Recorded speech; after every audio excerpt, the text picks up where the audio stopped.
Guillermo del toros की cabinet of क्यूरोसिटीज़ एक horror anthology series है जो नेटफ्लिक्स पर 2022 में रिलीज़ हुई थी। इसका कॉन्सेप्ट कुछ अलग है क्योंकि इसमें हर एपिसोड एक अलग कहानी बताता है, जैसे एक collection of short horror stories. इस सीरीज़ का नाम कैबिनेट ऑफ क्यूरोसिटीज़ एक पुराने ट्रेडिशन से लिया गया है जिसमें लोग अजीब और अनोखी चीज़ें इकट्ठी करके एक कैबिनेट में रखते थे, जैसे अजीब मास्क, रेयर आइटम्स या पुराने ज़माने की छुपी हुई मिस्ट्री। इस सीरीज़ में हर एपिसोड एक नए डायरेक्टर ने डायरेक्ट किया है, जिसमें अलग अलग स्टोरीज़ होती है। कोई सुपरनैचुरल हॉरर, साइकोलॉजिकल और क्रिपी सस्पेंस थ्रिलर। सीरीज़ में टोटल 8 एपिसोड्स हैं और हर एपिसोड एक अनोखी और डरावनी कहानी दिखाता है। तो चलिए स्टार्ट करते हैं एपिसोड 1, जो है लॉर्ड 36। कहानी की शुरुआत में हमें एक बूढ़ा आदमी दिखाया जाता है जो लॉर्ड 36 का मालिक होता है। रात में डिनर करते वक्त एक मीट का टुकड़ा नीचे गिर जाता है और उसको उठाते हुए वहीं पर रहस्यमयी तरीके से उसकी मौत हो जाती है। फिर कहानी आगे बढ़ती है और हमें निक से मिलवाया जाता है। निक एक रूड और लालची इंसान है जो अपनी ही दुनिया में रहता है।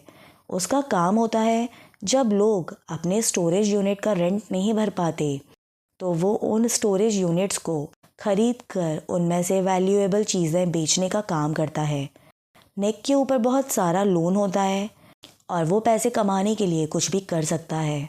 स्टोरेज यूनिट ऑक्शंस काफ़ी कॉमन होते हैं जिसमें लोग उन लॉकर्स को खरीदने की बिडिंग करते हैं जो पुराने ओनर्स छोड़ देते हैं।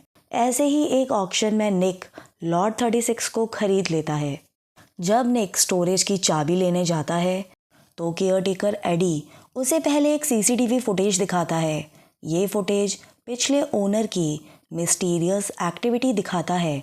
बूढ़ा आदमी सालों तक एक ब्लैक बैग लेकर आता था और उसे यूनिट के अंदर स्टोर करता था। हर बार वो ये काम बहुत ही केयरफुली और सीक्रेटली करता है, जैसे कि कुछ छुपा रहा हो।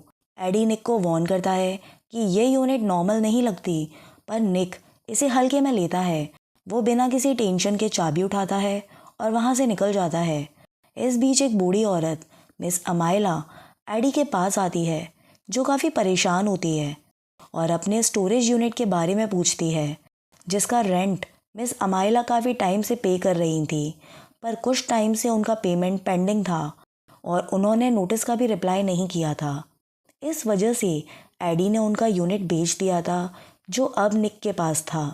मिस अमाइला बहुत ही पोलाइटली और हेल्पलेसली निक के पास जाती हैं और रिक्वेस्ट करती हैं कि कम से कम उसकी पर्सनल बिलोंगिंग्स वापस मिल जाए, पर निक उनकी रिक्वेस्ट को इग्नोर कर देता है, वो भी काफ़ी रूड और डिसरिस्पेक्टफुल तरीके से, और उनके सामान के बदले वो पैसे की डिमांड करता है। ये सुन मिस अमाइला सैड और डिसअपॉइंटेड फील करती हैं, पर निक को इससे कोई फ़र्क नहीं पड़ता और निक जाने के पहले अमाइला को एक टूटा हुआ ताला देकर चला जाता है। निक स्टोरेज यूनिट के अंदर जाता है और देखता है कि ये बाकी स्टोरेज रूम से काफ़ी छोटा है। अंदर पुराने फर्नीचर, कुछ पेपर्स और वुडन कैबिनेट पड़े होते हैं। हर जगह धूल जमी होती है। निक कुछ अपने काम की चीज़ें लेकर उन्हें बेचने के लिए निकलता है। तभी एडी वहाँ आता है और एक बार फिर निक से अमाइला का सामान लौटाने के लिए बोलता है, पर निक उसे मना कर देता है और कहता है कि मैंने ये स्टोरेज लीगली ख़रीदा है और अब ये पूरा मेरा है। निक सीधा ये बोलकर निकलकर अपनी वैन में बैठता है। तभी एक आदमी उस पर हमला कर देता है और पैसे मांगता है, जिससे हमें समझ आता है कि इससे निक ने लोन ले रखा है।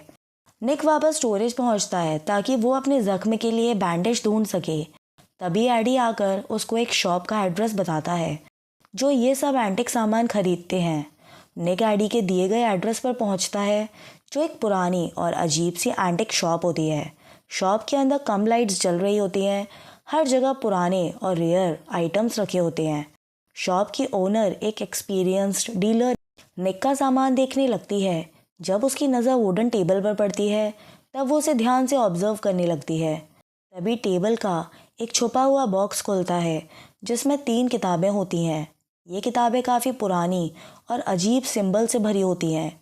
ओनर निक को बताती है कि ये किताबें नॉर्मल नहीं हैं, ये काफ़ी रेयर और एक्सपेंसिव हैं। शॉप की ओनर एक एक्सपर्ट को बुलाती है। कुछ देर बाद एक आदमी आता है। किताबें देखकर वो कहता है कि ये बुक्स बहुत ही रेयर हैं, लेकिन इनका 4 वॉल्यूम सेट होता है। तुम्हारे पास तो सिर्फ 3 हैं। चौथी किताब सबसे ज़्यादा एक्सपेंसिव है। अगर तुम्हारे पास चारों बुक्स हैं तो मैं $3 लाख आज ही देने को तैयार हूँ। एक्सपर्ट निक को बताता है कि ये किताबें ब्लैक मैजिक और शैतान को बुलाने से जुड़ी हैं। इन चारों किताबों के इस्तेमाल से शैतान को बुलाया जाता है। शैतान बुलाने वाले की शर्त पूरा करने के बाद ये किताबें और बुलाने वाला इंसान दोनों ही जलकर राख हो जाते हैं। यही वजह है कि चौथी किताब कभी नहीं मिली, क्योंकि जो भी इसे इस्तेमाल करता है वो मर जाता था। एक्सपर्ट निक को ये भी बताता है कि पिछले ओनर ने चौथी किताब को ज़रूर कहीं पर छुपा कर रखा होगा। अब निक एक्सपर्ट को लेकर अपने साथ स्टोरेज लेकर जाता है जिससे वो किताब मिल सके। रास्ते में एक्सपर्ट निक को एक हैरत अंगेज बात बताता है। लॉट 36 का पिछला ओनर एक बहुत ही अमीर और रहस्य से भरा इंसान था, जो वर्ल्ड वॉर सेकेंड के टाइम पर बुरे लोगों के लिए हथियार बनाता था। लेकिन उसका असली ऑब्सेशन ब्लैक मैजिक था। उसने शैतान को कंट्रोल करने के लिए एक खतरनाक रस्म शुरू की और इसके लिए उसने अपनी बहन के शरीर का इस्तेमाल किया। पर इन सब में निक को बिल्कुल भी इंटरेस्ट नहीं होता, उसे सिर्फ पैसे से मतलब होता है। स्टोरेज यूनिट में एंटर करते ही एक्सपर्ट कैंडल्स जला लेता है ताकि बुरी शक्तियां उन पर हमला ना कर सकें। अंदर ढूंढने पर उनको एक खास दीवार दिखाई देती है जो खाली होती है। दीवार तोड़ने से पहले एक्सपर्ट निक को वार्न करता है, अंदर जो भी है उसका सामना मत करना और किसी भी चीज़ को हाथ मत लगाना। जैसे ही वो दीवार तोड़ते हैं, अंदर का मंजर देखकर दोनों के होश उड़ जाते हैं। सारी दीवारों पर जीसस की मूर्तियां लगी होती हैं, जैसे किसी बुरी शक्ति को रोकने के लिए। एक सर्कल के बीच में पिछले ओनर की बहन पड़ी होती है, जिसका पूरा शरीर खोखला हो चुका था। उसके अंदर एक भयानक शैतान होता है जिसके बहुत सारे हाथ होते हैं।